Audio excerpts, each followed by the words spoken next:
So with Remember Yesterday, we propose an exhibition where we are combining works that are from the PinchukArtCentre collection, works mainly from the period of 1990 to the early 2000s.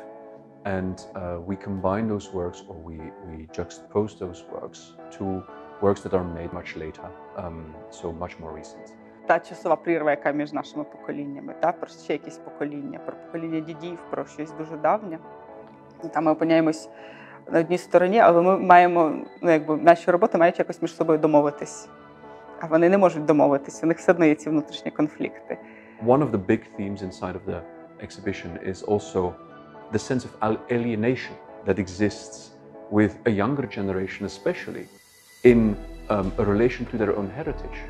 Because you live with objects that were made in the Soviet Union, which are monumental, huge, but have very little to no meaning for a young generation who wants to live in a globalized world with a completely different perspective to the future. And at the same time, it's part of the heritage, it's part of the identity. And I think when you look at, for example, Sasha Kurmaz's work, The Wasted Youth, you feel this struggle. Это самое главное, наверное, что может быть в этом мире. Чувствовать себя свободным.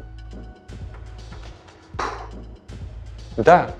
And I think that continuous discrepancy that exists, and that doesn't only exist from generation to generation, but I guess in most Ukrainians as a fundamental question, is the subject of that exhibition. Даже в психологии есть моменты, когда ты что-то пытаешься вытеснить, а вот через осмысление, я считаю, что человек находит новые пути к развитию. These exhibitions offer alternative views on how you can deal with heritage. And it's important to resist political narratives in that sense. It's important that civil society builds its own narratives, and that also artists and the cultural world engages in that very difficult exercise of how to look at one's own past.